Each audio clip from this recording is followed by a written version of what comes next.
Elias Grant had seen a lot of strange things in his 27 years, most of them while wrist-deep in the bowels of broken machinery. There were fuses that sparked when they were supposed to be dormant, coffee dispensers that hissed in Morse code, and one memorable occasion when a waste recycler developed sentience and tried to unionize. But none of those compared to what he found locked behind Bulkhead 7G of Signy Station during an otherwise unremarkable Tuesday. The door shouldn't have existed. That was his first clue. It wasn't in the schematics, which he knew because he once used those schematics to argue with a superior officer about being assigned to mop duty. So when he rerouted a coolant pipe and found a smooth matte black panel sealed with a security interface that didn't blink or beep but sighed at him audibly, he knew he was in for it. The panel hissed open with a reluctance that felt personal. Beyond it, a single cryopod sat in a room dimly lit by backup power and humming with a low-frequency thrum that made his teeth itch. The pod was elegant in that over-designed alien way. Curved edges, script etched in looping runes, and a control interface that looked more like a harp than a keypad. Inside, someone slept. He almost left. Almost. He had things to do. Reports to falsify. A sandwich waiting in the break room with his name on it. Literally because last time Todd had eaten it out of spite. But the woman inside the pod looked wrong. Not grotesquely or monstrously so. Wrong like a sword tucked into a drawer of spoons. She was pale, not sickly but moonlit, her hair ink black and spread like a shadow across the cryofoam. And her ears, long, tapered like blades, with delicate curves that caught the emergency lights like carved crystal. Her eyes were closed, which he appreciated, because he had the distinct feeling that if she opened them and looked at him, he might start confessing things he hadn't even done yet. So naturally, he poked a button. The harp interface flared to life, displaying incomprehensible symbols and what might have been an error message or a poem about winter. He pressed another string. The pod hissed, lights cycled, and then, of course, an alarm began to sound in a frequency only deeply unprepared humans could hear. Elias scrambled for the shutoff, but it was too late. The pod released its seals with a soft chime, like an ancient cash register preparing to ruin someone's day. She opened her eyes. Not red, not glowing, not anything expected. Just a stormy, stormy gray, deep and disinterested, like someone who had once conquered a city and found the experience disappointing.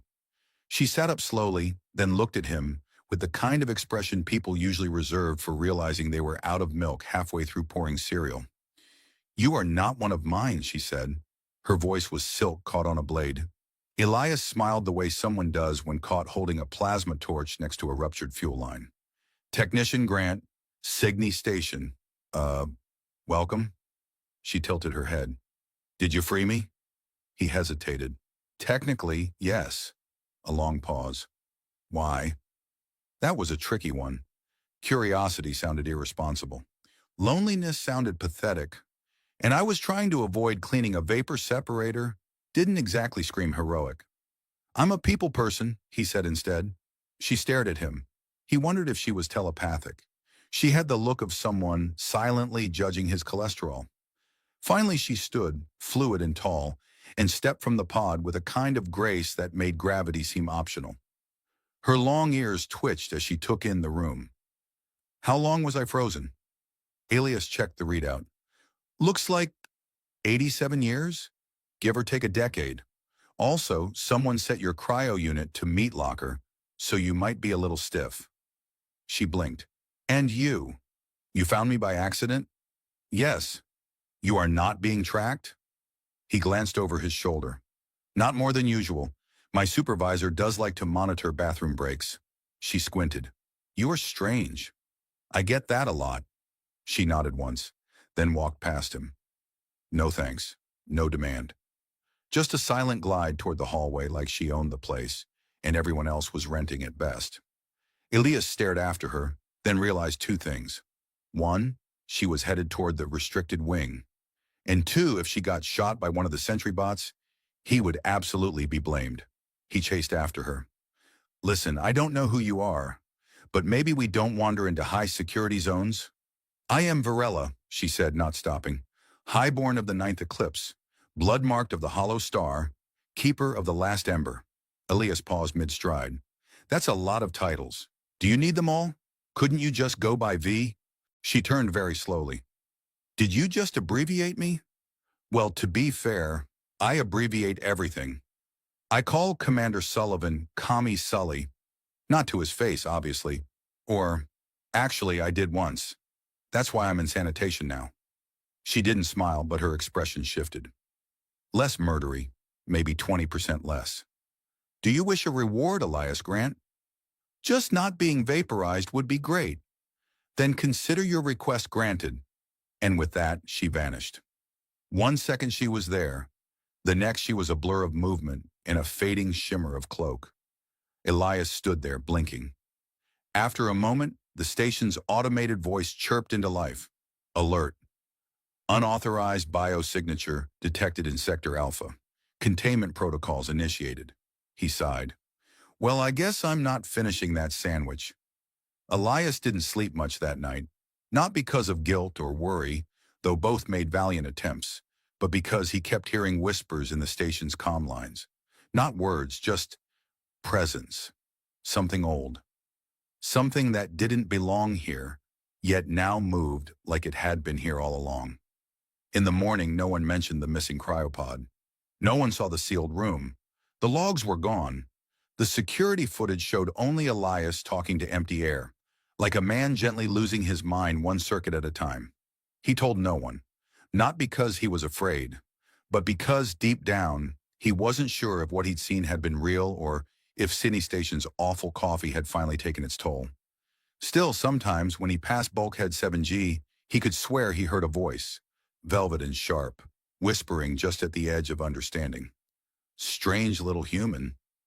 You will not be forgotten. 3 years after the incident that absolutely did not happen according to station records, Elias Grant was living a perfectly average, trauma-repressed life. He transferred off Signey Station under the guise of professional development, which was bureaucratic code for, you touch something we don't want to talk about, go away quietly.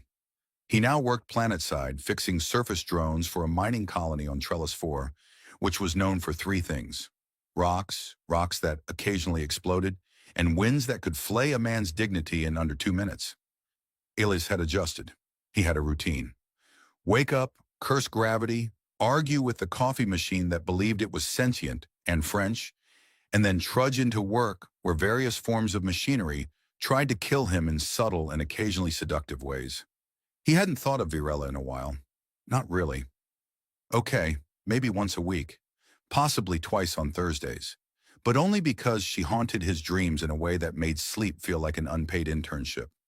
So when a shadow fell across the colony, blotting out the twin suns and triggering 5 separate emergency protocols, Elias assumed it was the usual. Rogue meteor, pirate ship, or local megafauna deciding to flirt with civilization again. He did not expect a 10-kilometer-long ship shaped like a crescent moon dipped in obsidian and starlight, nor did he expect it to transmit directly to the colony's speakers in a voice he hadn't heard in 3 years. Hello, Elias, said Virella. I've brought a surprise. The colony went into immediate pants-wetting chaos. Automated sirens wailed.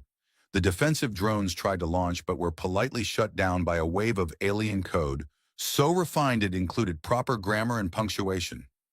By the time the administrators stopped screaming and started hyperventilating, a landing craft had already descended, humming with anti-gravity fields that made small children float and one elderly dog achieve accidental enlightenment. The craft opened. Out stepped Virella. She had not changed. Still tall, still pale, still possessed of the kind of composure that suggested she could monologue through a supernova without smudging her lip color.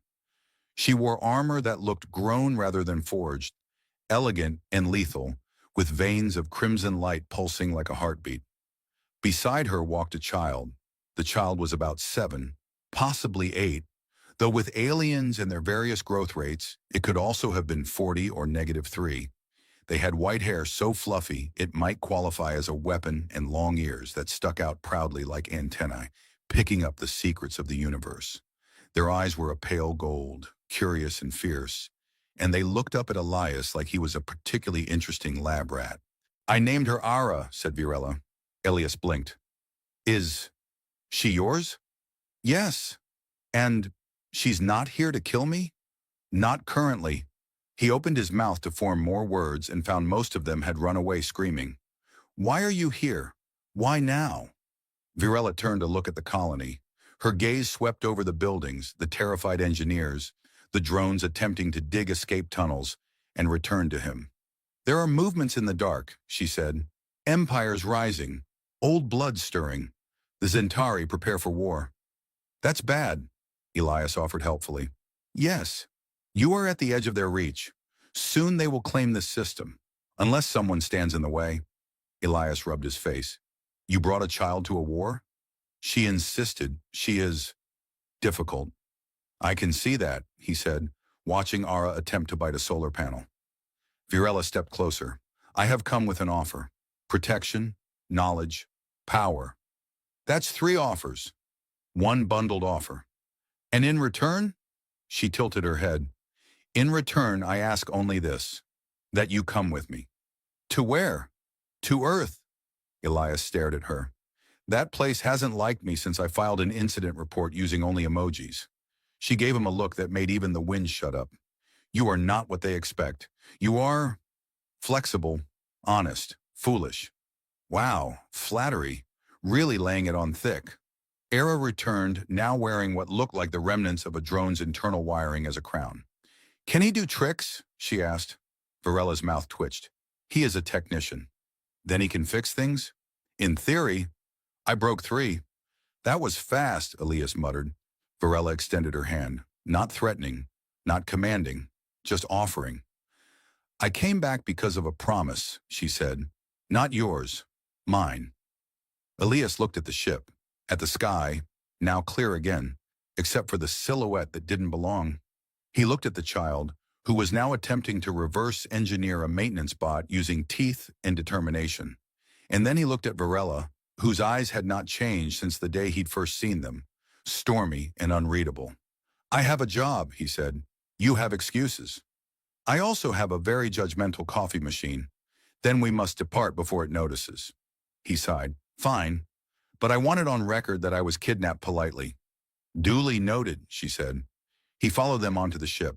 Inside, the walls pulsed gently, like living tissue that had grown tired of subtlety. The corridors bent in impossible geometry, yet each step felt right. Era bounded ahead, occasionally stopping to poke at panels, doors, and once, Elias's shoelaces. They reached the command deck, a wide-open chamber with a view of the stars so vivid it felt like they were inside a snow globe made by a mad god. Virella stood at the center. We go to Earth. From there, the fold will begin its work. What exactly is the fold? He asked. She smiled, the barest hint of fang. A new future, one built from old debts and older blood. Elias slumped into a chair that welcomed him with the weary embrace of a tired parent. I am 100% underqualified for this. Era climbed into his lap. Do you have snacks? I've got a stick of gum and a piece of lint shaped like a duck. I'll take it. As the ship turned toward Earth, Elias wondered, not for the first time, if perhaps he had been cursed by some obscure space deity with a taste for melodrama and odd partnerships. Still, it wasn't all bad. He had a seat, a child pretending he was a jungle gym, and an alien vampire queen who might or might not be planning to rewrite galactic history. Could have been worse. Could have been cleaning the vapor separators again. Elias Grant did not scream during atmospheric re-entry. Not because he was brave, but because he had a mouthful of Ara's mystery snacks, which turned out to be carbonated fruit cubes that expanded mid-chew. It was difficult to express existential terror with a jaw working overtime to compress an over-ambitious apricot. The ship, Virella called it the Shadow's Promise, which was either poetic or deeply unsettling, slipped through Earth's defense grid like it had RSVP decades ago.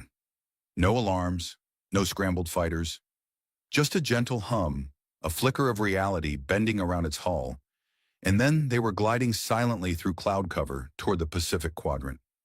Elias stared out the viewport at a green-blue curve he hadn't seen in over 5 years. Earth looks cleaner than I remember. It was threatened with another climate tribunal, Virella said. Fear is an effective motivator. Era pressed her face to the glass. Do humans still use combustion? In some rural sectors, yes, Virella replied. Era turned to Elias. That's adorable. He held up a warning finger. We also invented pizza, sarcasm, and 16 types of dance that can injure bystanders. They landed near the old Seattle arcology, or what remained of it. It had been partially submerged after the Cascadian Fault finally had its long-awaited tantrum. Now it stood like a shattered tooth rising from the sea, inhabited only by aquatic researchers, independent archivists, and whatever else survived the bureaucratic funding cuts. Their arrival went unnoticed by anyone not actively watching sky anomalies, which on Earth had become a genre of live-stream content somewhere between weather cam and conspiracy hammock. The trio disembarked into salt-heavy air and the sound of gulls arguing over a discarded solar panel. Ilias took a deep breath. Ah, home, where the air tastes like battery acid and fish crimes. Virella ignored him and activated a slim control disk, projecting a three-dimensional map mid-air. We seek a signal. Era poked the map. This one? That is Australia. Close enough. Virella zoomed in on the western North America region, where a pulsing glyph flickered with increasing urgency. A distress beacon, Elias said. Old, she replied. Predates your current technology cycle. Analog bones with digital flesh. So, a space zombie signal? Essentially, Elias shrugged. Of course. Why not? They made their way through half-flooded corridors and algae-furred walkways. The arcology, once a marvel of green engineering, now resembled a particularly artistic shipwreck. Solar vines clung to glass domes. Vertical gardens had gone feral. Somewhere, a ferret in a lab coat made eye contact with Elias and then vanished like a ghost with tenure. The beacon pulsed from beneath the central archive chamber, buried under a collapsed floor and guarded by a rusted exosuit in a pose that suggested it had gone down heroically or tripped during a dramatic exit. Virella crouched beside it. This armor, human design, but with alien sigils. Elias knelt too, brushing off barnacle-like growths. Looks like someone modified it. Ara found a panel embedded in the wall. There's power, kinda, like a toaster on its last prayer. Elias cracked his knuckles and began rewiring, humming a tune only someone raised on 22nd century sitcoms would recognize. After several sparks, 3 minor curses, and one moment where he accidentally rerouted his own biometrics through a fish recognition algorithm, the beacon sprang to life. A projection flared. Not a message. A face. It was a man. Mid-40s, maybe older, with tired eyes and an old-world military uniform. Unispec colors, but a rogue patch on the shoulder. A silver fang over a black sun. I don't have long, the recording said. If you're seeing this, the fold didn't stop. They never stop. Virella froze. He knew. Ilias leaned closer. Who is this? Someone who fled before the war began. A heretic, a coward, or a prophet. The projection continued. We thought we could contain the virus. Not the biological one, the cognitive, the idea that death could be reversed. Not just biologically, but through memory, through recursion. They learned to encode souls. Elias muttered, That is so much worse than zombies. Era nodded solemnly. It's more like ghost USB drives. The message crackled. The fold aren't just coming, they're already here. They wear faces you love, speak words you remember, but behind the voice is hunger. Then the projection shut off. A moment of silence stretched uncomfortably. Elias tried. So maybe we just don't answer the door? Pretend we're out? Virella stood, her face unreadable. This confirms too much. The fold have rooted in your world. And that's bad? She looked at him. That's extinction. Era looked excited. Do we get to fight them now? Virella paused. Not yet. First, we must understand how they infiltrated. A series of footsteps echoed through the corridor behind them. Elias turned. Please be friendly, mutant otters. Please be friendly, mutant. A dozen figures emerged. Human, mostly. Their eyes glowed faintly blue. Their movements were slightly out of sync with gravity, like they were being puppeted through a medium one layer removed from reality. The one in front smiled with a mouth full of too many teeth. "You should not have activated the beacon," it said. Elias stepped back. "Yup, definitely not otters." Varela moved in front of him, her armor shimmering. "Era. Position Ara drew a slingshot. It looked childish. It wasn't." Elias whispered. "That thing fire plasma?" "No," she whispered back. "Worse. Nanite bonded chewing gum." The first creature lunged. Varela caught it midair, twisted, and slammed it against the wall. It convulsed, then disintegrated into a burst of shimmering dust that smelled faintly of burning memories. Elias ducked behind a console. This was supposed to be a surprise visit. The corridor erupted into chaos. Ara zipped between legs, firing gum blobs that erupted into sticky prisons. Varela fought like physics owed her money. Elias did what he did best, tried not to die while muttering sarcastic commentary under his breath. After 5 minutes of fighting, the corridor was quiet again. Only one figure remained, half melted but still speaking. "You cannot stop the fold. We are already in your songs, your stories, your myths." Elias threw a wrench. It thunked off the creature's head. "Worth a shot," he said. The creature dissolved. Varela stood over the remains. "They are testing us, probing." Elias wiped his face. "Well, consider me thoroughly probed." Era squinted at him. "That sounded wrong." "It was intentionally wrong," he muttered. They exited the arcology through a side corridor, moving faster now. Varela finally spoke. "We must find the next source. The Fold use ancient transmitters to leap across memory and time.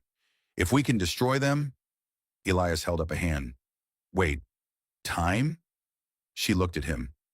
"Did I not mention time?" "No." "Ah, then this will get more complicated.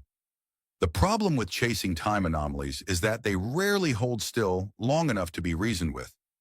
Elias found this out the hard way when he stepped into what he thought was an elevator and ended up in 1974 for 11 seconds, during which he apparently offended a barbershop quartet and bought a commemorative spoon.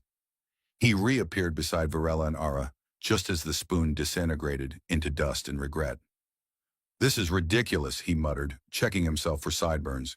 "We need a manual, or a psychic map, or at the very least, someone whose job title is Temporal Safety Coordinator." Era looked delighted. "You made it. Did you see Disco?" "No, but I smelled it," he replied. They were somewhere in Greenland, or what remained of it.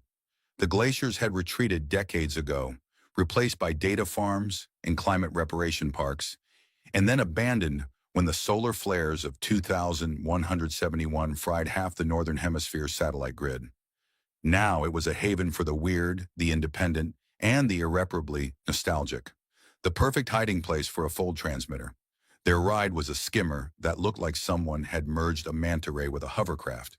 Varela piloted it with one hand and an expression that suggested she was doing long division in her head, while simultaneously plotting 6 political coups. Elias rode shotgun, trying not to sneeze from the pollen clouds that had evolved sapient grudges. Era sat in the back, working on what looked like a handheld disassembler and occasionally muttering things like, "Yes, yes." "Grow, my child." They reached the ruins of an old research outpost built into the side of a frozen ridge. Half the building was buried in frost. The other half seemed to phase in and out of visibility every few seconds, like a particularly shy fortress. Varela stopped the skimmer and scanned the ridge. "The transmitter's inside." Elias blinked. "Inside the mountain that's currently blinking in and out of reality?" "Yes. That's not ominous at all." They entered through a service hatch that had not technically been opened in 80 years, unless you counted the raccoon cult that had briefly worshipped it as a divine portal. The interior was an unholy blend of retrofitted 22nd century tech and older machinery that made Elias shudder. Vacuum tubes, dial panels, and something he swore was an honest-to-God fax machine. Era looked around, impressed. "This place is a temple of confusion." Varela knelt near a control console. "The fold transmitter is beneath the core chamber. We must deactivate it before it pulses again." "What happens if it pulses?" Elias asked. "Localized temporal corruption." He stared. That sounds like a Star Trek episode where everyone ends up in Victorian costumes. I do not understand the reference, but your fear is justified. They reached the central chamber, where the walls hummed with energy that felt like static made of whispers. At the center was the transmitter, a tall, spindly tower of crystalline nodes and writhing cables. It pulsed with a rhythm Elias felt in his teeth. Okay, he said, rubbing his hands together. Let me guess. Poke it with a stick? Virella handed him a glowing spanner. Close enough. He approached it cautiously. If I vanish and end up becoming my own grandfather, someone better write that on my tombstone. Era watched intently, munching on a packet of glowing marshmallow. If you get stuck in a time loop, can I have your jacket? The transmitter flared. The chamber wobbled. And then from behind them, a voice said, You shouldn't be here. They turned to see a version of Elias, slightly older, hair longer, eyes tired in a way that suggested at least 2 apocalypses and 1 marriage. Oh, come on, Elias groaned. Me again? The other Elias sighed. Yeah, sorry. This is the part where I warn you not to touch the thing. Ara tilted her head. Why? Because if he does, other Elias said, pointing at himself, he'll break time, cross 3 realities, and somehow end up winning a chili cook-off in a dimension that doesn't recognize taste buds. Elias looked at Virella. Should I be worried? You're always worried. That's fair. Look, said other Elias, just short-circuit the base. Don't try to fix it. That's where I went wrong. How did you? Don't ask. You'll find out, and then wish you hadn't. He stepped back into a shimmer of light and disappeared with the kind of finality that suggested someone had paid full price for his dramatic exit. Elias approached the transmitter, found the base panel, and very gently jammed the glowing spanner into the energy conduit. There was a loud hum, a shudder, a light that briefly became every color in the emotional spectrum. Then silence. Era clapped. You didn't explode. I consider that a professional achievement, Elias said, wiping sweat from his forehead. Virella examined the now dead transmitter. 1 node down, several remain, but this was the most unstable. Elias looked around. You think any of those raccoons are still around? No, she said. You answered that too quickly. They left the chamber, the facility slowly stabilizing behind them. Outside, the sky was clear. The mountain had stopped blinking. A sense of unease lingered, like a warning whispering beneath the wind. Back on the skimmer, Ara leaned over the edge and looked down. Where do we go next? Europa, Virella replied. Elias groaned. Please tell me there's no time loop there. There's a library. Really? A haunted one? Of course there is. As the skimmer lifted off, Elias slumped in his seat. Next time I rescue someone from a stasis pod, I'm checking for emotional baggage and interdimensional warfare disclaimers. Era grinned. Too late. You're already the hero. That's the most terrifying thing anyone said today. And still, deep in the frozen chamber behind them, the fractured ghost of the fold stirred again, waiting, listening, remembering. The haunted library on Europa had rules. Rule 1. Don't speak to the books. Rule 2. If the books speak to you, do not answer. Rule 3. If you do answer, remember to use polite tenses and never, under any circumstance, make eye contact with the encyclopedia of forbidden apologies. Elias broke Rule 1 within 7 minutes. I'm just saying, he whispered to a shelf, if you guys could alphabetize yourselves, that would be a huge help. Maybe sort by not likely to summon vengeful ghosts? The shelf responded with a faint, papery sigh.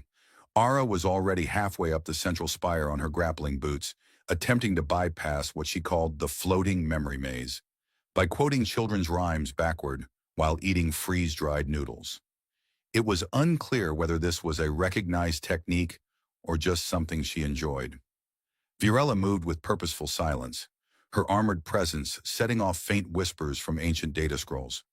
She carried the final beacon fragment in her pack, a shimmering sphere encoded with the Fold's origin sequence. According to everything they'd uncovered, if they could align that fragment with the library's chronocore, it would reverse the Fold's spread and collapse their recursion field, like a house of very angry cards. Elias caught up with her on the upper tier, where a mechanical librarian hovered with 12 limbs and an expression that somehow conveyed exhausted disdain. "I didn't even touch the forbidden section," Elias explained. The librarian extended a tentacle and handed him a citation. "For thinking about it," it said in a voice like falling ash.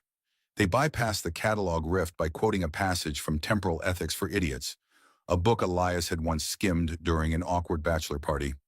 This allowed them access to the chronovault, where time itself was stored like soup in multi-dimensional thermoses. Era joined them, upside down and giggling. "I found a book that told me how I die. Apparently I choke on a tactical marshmallow." "Not if I get there first," Elias muttered. Varela set the fragment in place. The vault shimmered. Time twisted. And then the fold arrived. They didn't storm in. They didn't explode. They unfolded, quietly, horribly, like bad memories turning into real people. 12 forms shaped from sorrow and forgotten laughter, wearing the faces of those long dead. One of them looked like Elias's old teacher. Another, terrifyingly, resembled a sandwich he once threw away in college.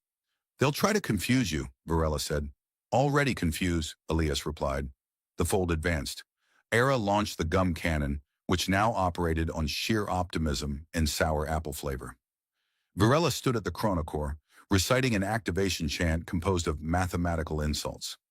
Elias ran toward the center, holding a stabilizer coil and a wrench, which in his hands was practically a love letter to entropy. The fold tried to speak, but Elias was faster. "Nope," he said, pointing the wrench. "We're closing the tab. Time's up.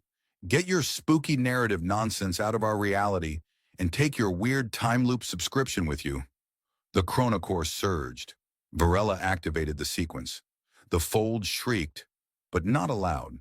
They unraveled in silence, sucked back into whatever pocket of broken time had spawned them. Their forms flickered, melted, and dissolved like ink spilled across dimensions. The library shimmered, then stilled. Era floated down, hair full of bioluminescent bookmarks. "Did we win?" Elias checked his hands. "Still human, still hungry. I call that a win."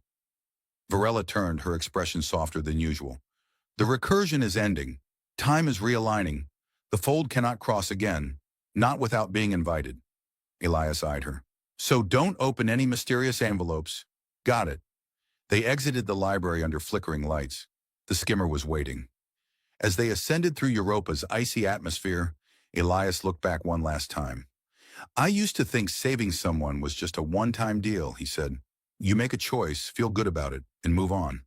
Varela sat beside him, her eyes on the stars. But it's not. Saving someone, sometimes it loops back, sometimes it saves you." Era passed him a marshmallow. "Sentimental Elias is my third favorite version of you." He grinned. "What's second?" "Wrench-wielding, chaos gremlin. And first?"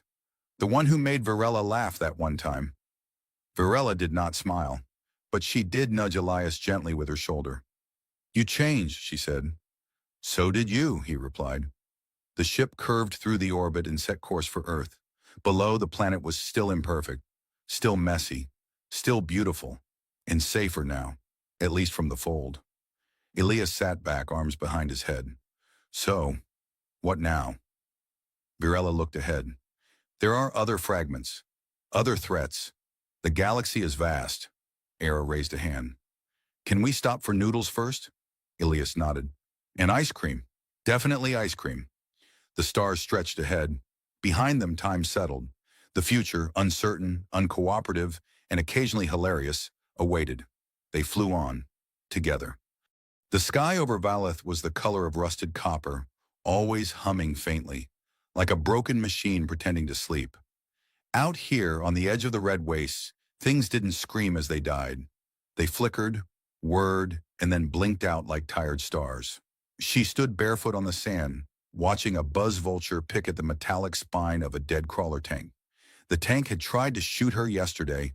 Now it was lunch. The buzz vulture croaked at her, insulted she might take interest in its meal.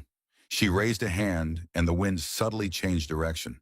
The buzz vulture squawked and fled, leaving a single oily feather behind as payment for its attitude.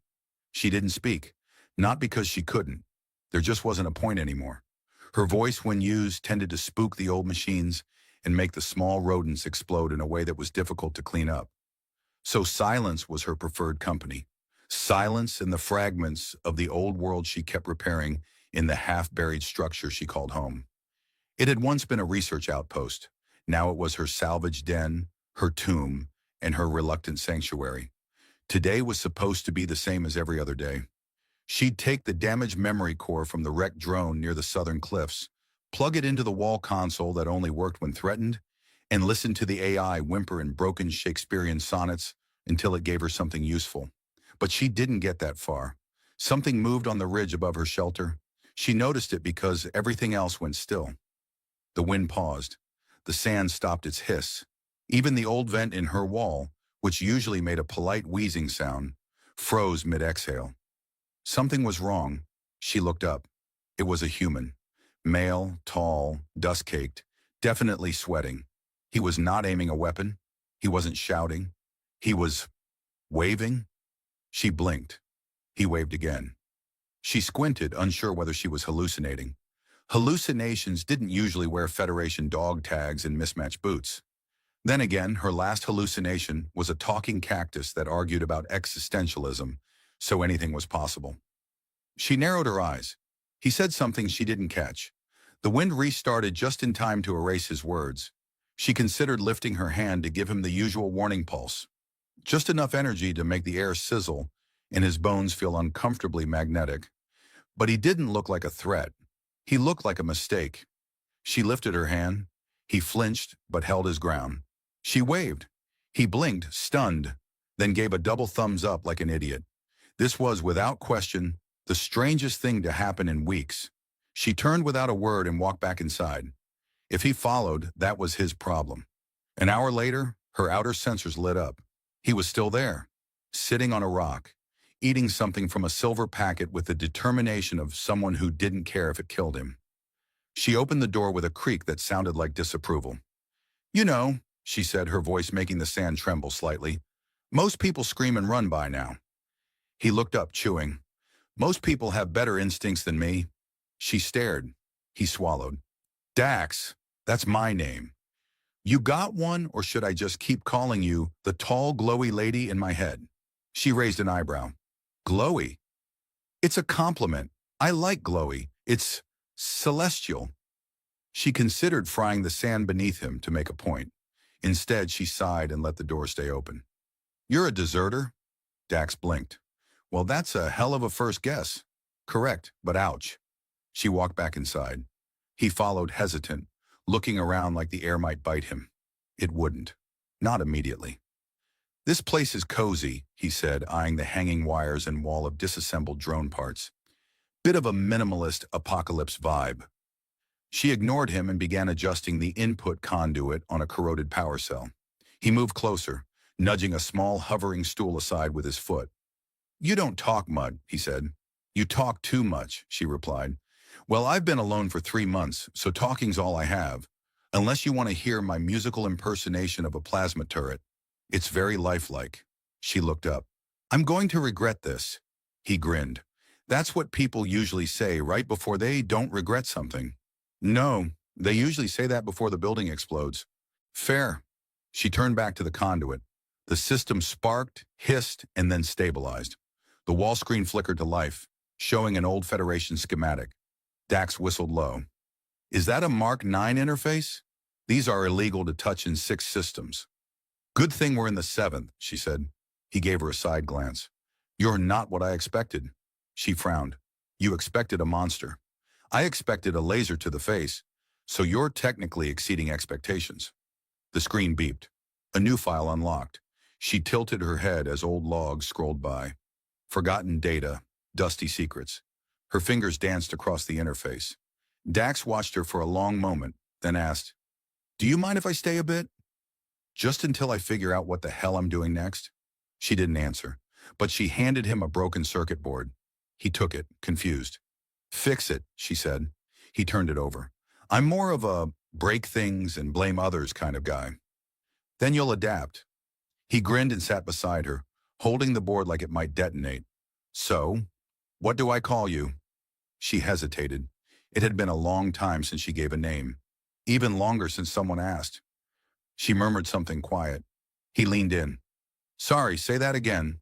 Sounded like a sneeze and a philosophical riddle had a baby? She gave him a look. I'll just call you Glowy for now. She didn't stop him.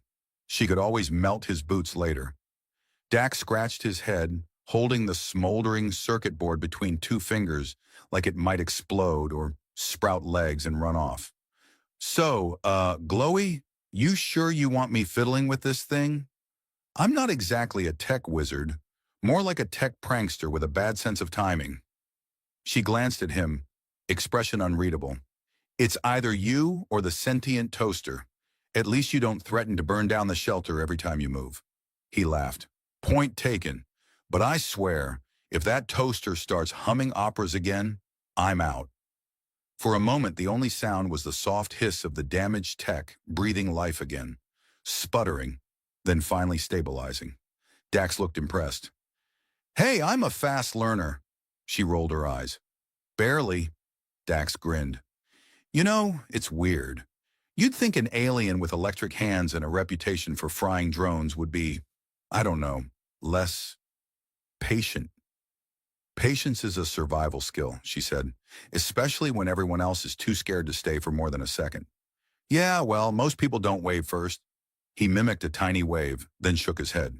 You're still crazy for staying here alone, though. This place isn't exactly a vacation spot. She shrugged. Isolation is better than war. Her voice dropped. And worse. He didn't press, though he wanted to. Instead, he grabbed a rusted data pad from the table and flipped it open.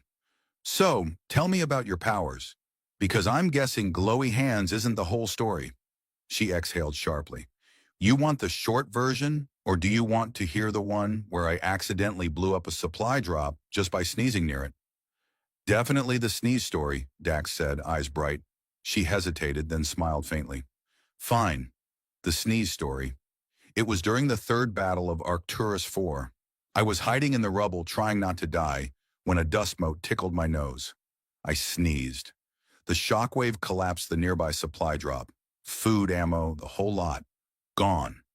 The soldiers around me screamed. I panicked. More sneezes followed. It was less blessing and more biological weapon. Dax chuckled. Sounds like you were the galaxy's worst allergy outbreak. Exactly. And every time I lost control, things got worse. So I learned to stay hidden. He nodded thoughtfully. Makes sense. But it's gotta be exhausting, always watching yourself like a ticking bomb. It is. Her voice was quieter now.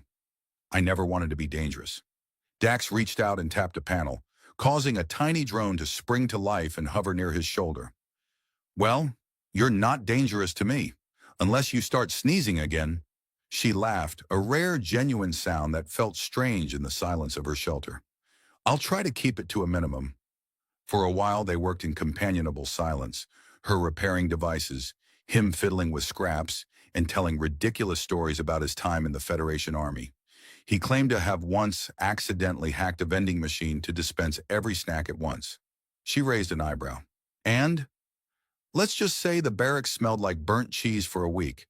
I was never allowed near snack bots again. She smirked. That's the most human thing I've heard all day. The moment stretched. Then Dax said, So what do you want, Glowy? I mean, besides staying alive and making friends with oddball deserters, she paused. I want to understand this power, to control it, not to hurt anyone else, to be more than a walking warning sign. He frowned. Sounds like you've got a tough road ahead. Better than the alternative. Dax leaned back, looking at the cracked ceiling like it might offer answers. You ever think about leaving? Finding a place that doesn't want to shoot you on sight? She shook her head. Where? The galaxy's too small for someone like me. He smiled gently. Maybe it's just big enough. Then she did something unexpected. She smiled back. Not because she believed him, but because for the first time in a long time, she felt like maybe she wasn't alone. And maybe that was enough to start. Dax stretched, cracking his knuckles as if preparing to wrestle a rogue starship AI. Or maybe just the ancient coffee maker she called the jitterbug. So glowy, he began. What's the deal with that glowing thing? You ever tried turning it off and on again? She raised an eyebrow.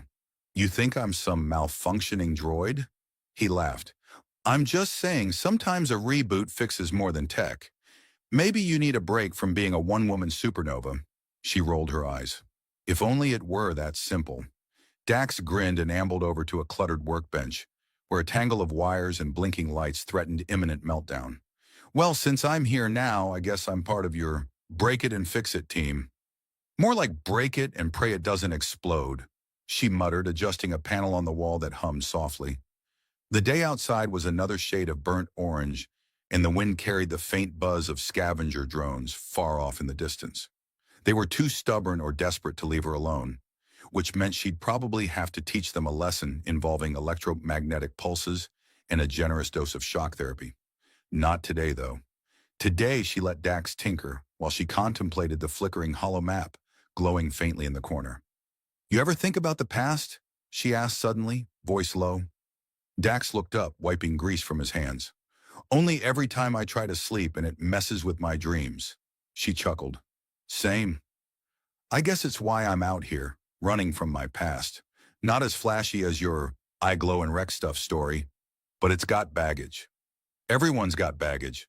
Some just make more noise, she said, glancing at the blinking console. True that. He scratched his neck. I was a comms officer, had this fancy neural implant that let me tap into frequencies no one else could hear. Kind of like having an alien DJ in your head.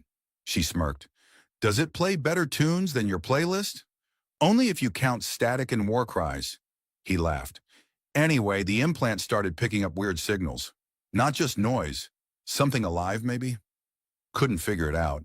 It drove me nuts, made me question what's real. Then the command decided I was a liability. She nodded. Sounds familiar. Being different isn't always a good thing. Yeah, he sighed. So I bailed before they made me a science project. She raised a hand, fingers sparking faintly. Science projects usually end badly. Tell me about it. He winced.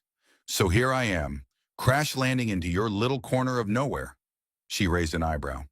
Crash landing? That sounds dramatic. Yeah, I'm trying to keep it cinematic. Adds flavor. Like burnt popcorn, she said dryly. He grinned. Exactly.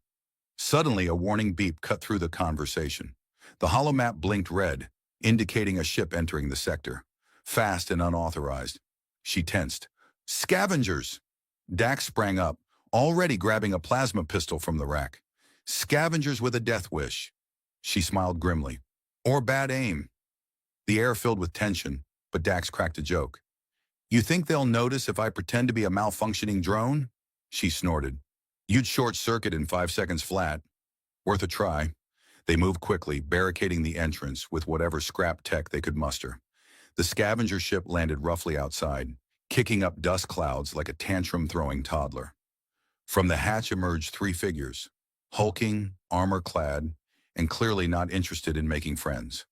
One of them shouted something in a guttural language. She understood enough to know it was a demand for surrender.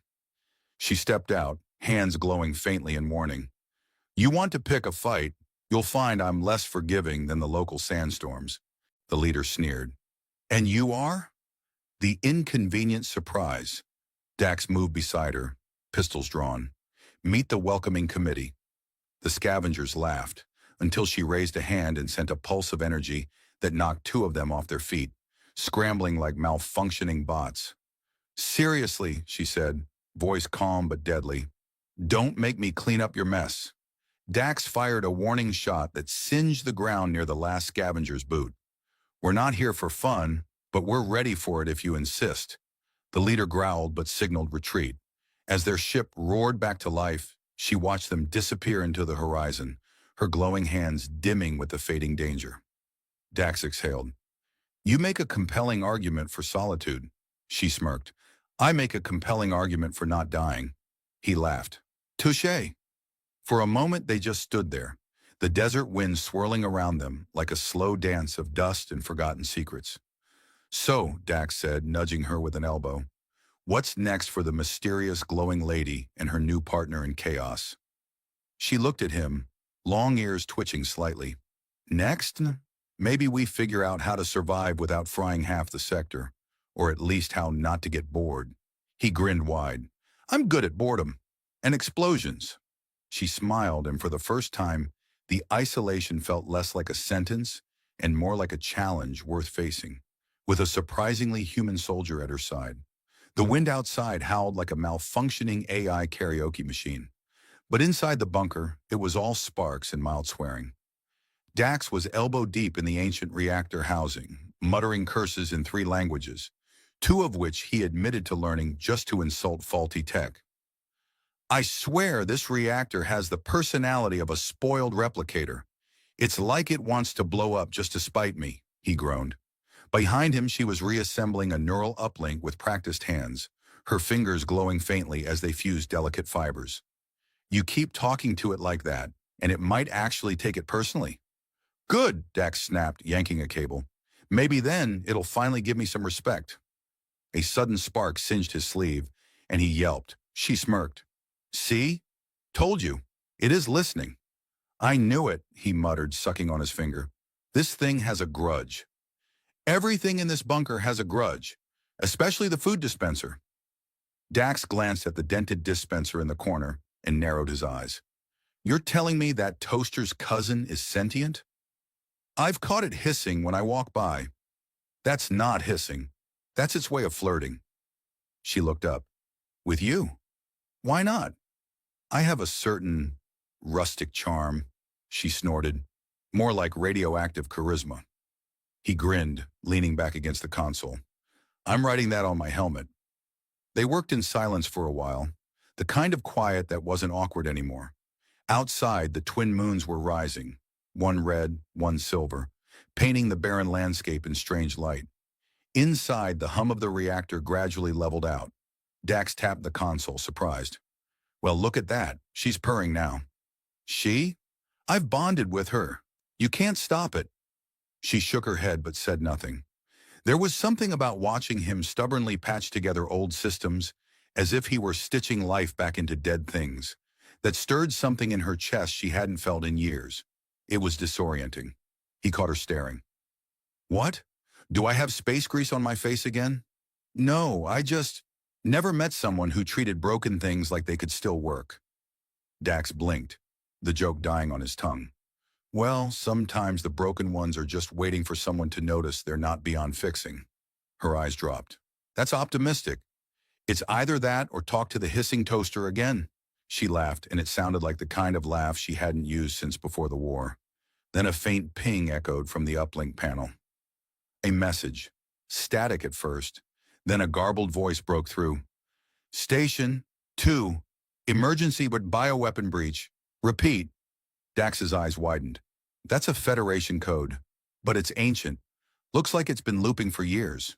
She studied the waveform, then tapped a sequence. The voice repeated, then cut into a secondary message. This one was clearer. A name, her name. She stiffened. Dax saw it. That's you. It's a distress beacon, from the station where I was made. Made, he echoed. She paused. I was born there, sort of, modified there, experimented on. The station was shut down after the incident. He nodded slowly. The sneeze? That was just the beginning. She walked away from the panel and leaned against the cold metal wall, arms crossed. I never looked back. I assumed it was gone. But that message, someone's still alive. Or something, Dax said carefully. She didn't answer. He stood beside her. We don't have to go. We can pretend we never heard it. But I did hear it, she said. And if there's even one person left, trapped in that place, you want to go back. She nodded. He sighed.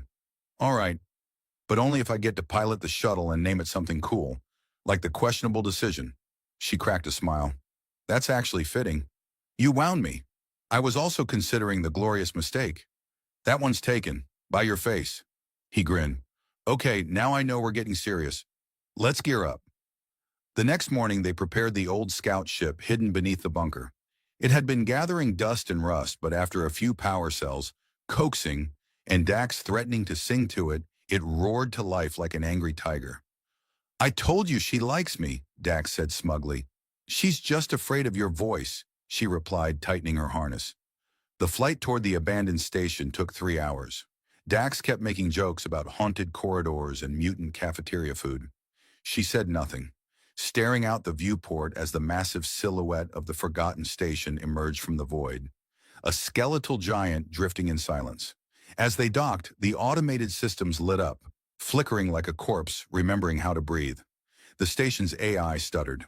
"Welcome back. Designation, Project Lumina." Dax shivered. "Why does it sound like it wants to eat us?" "Because it probably does." She stepped through the airlock first, her hands faintly glowing, ready. He followed, gun drawn, muttering, "This better not be one of those, the horrors were inside you all along, kind of missions." She glanced back. "If it is, I'm blaming you." The doors hissed shut behind them. The corridor lights sputtered with a nervous energy, like they too remembered what had happened here and wanted to leave. Dax squinted at a half-functioning sign flickering with the words "Research Sector" and muttered, "Is it just me, or does everything in here look like it regrets existing?" She moved ahead of him, scanning for energy signatures. Regret was engineered into the walls. "I remember this sector. They ran the stress simulations by triggering fear responses, sometimes with clowns." He stopped dead. "Wait, what kind of clowns?" "The kind with extra limbs and built-in sonic screamers." He blinked. "Okay, cool.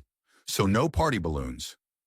Number just psychological trauma and maybe a faint smell of lemon." The doors ahead opened to reveal the core lab, untouched by time, yet heavy with it. Monitors blinked with ghost signals. Test pods stood empty, save for one. Dax's voice dropped. "There's someone inside." She approached slowly. The figure in the pod was still alive, suspended in cryostasis, her own face staring back at her, only younger, eyes wide with confusion frozen in time. Dax whispered, "Is that you?" "No," she said slowly.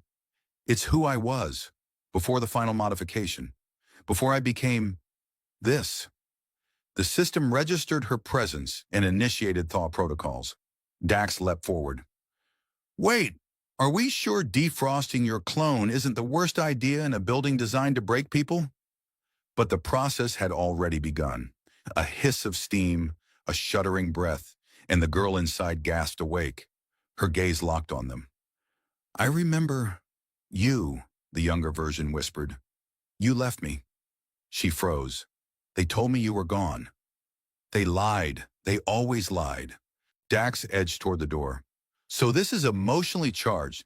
Should I get snacks or—" The younger clone sat up, tubes detaching from her limbs like strings cut from a puppet. "They made me into the backup. In case you failed." "I didn't fail." "No," the clone said. "You escaped. I was left behind with the protocols. They made me listen to the screams every cycle." Dax grimaced. "Wow. I take back my complaints about cafeteria duty." "You survived," the clone said to her. "But do you even know what they did after you left?" Her hand tensed. "Tell me." "They tried to replicate your power, but they couldn't, so they started experimenting on themselves. The station turned on itself. The AI fractured. I watched it all." Dax frowned. "That explains the death echo in the signal. It wasn't a cry for help. It was a warning." The clone stood now, slightly unsteady but radiating low-level energy. "You're stronger, smarter, more complete. I'm what's left of the failure, and I don't want to live like that anymore." She reached out slowly. "You're not a failure. You survived everything this place threw at you. Barely. Then you deserve better than to stay in this tomb." The clone hesitated, then almost imperceptibly nodded. Dax cleared his throat. "Now that the heartwarming reunion is over, can we agree to not wake up any more emotionally scarred relatives?" They made their way back toward the ship, the clone walking beside them in silence. She kept glancing at Dax like she wasn't sure what he was. Eventually she asked, "Is he yours?" Dax choked. "Hers? As in, romantically?" The clone blinked. "As in, emotionally compromised." She smirked. "Yes." "Wow," Dax muttered. "I'm right here, you know." They reached the shuttle without incident, and Dax piloted them away from the station with a dramatic flair, that no one appreciated but him. As the station shrank behind them, she watched it until the last trace vanished in the starfield. Later, aboard the bunker once more, the clone lay resting in the spare quarters. Dax brought out a dusty bottle of something blue and probably toxic. I found this in the storage bay. Might be coolant, might be alien wine. Want to take a chance? She took the cup. If we mutate together. Great. That's exactly what my mother warned me about.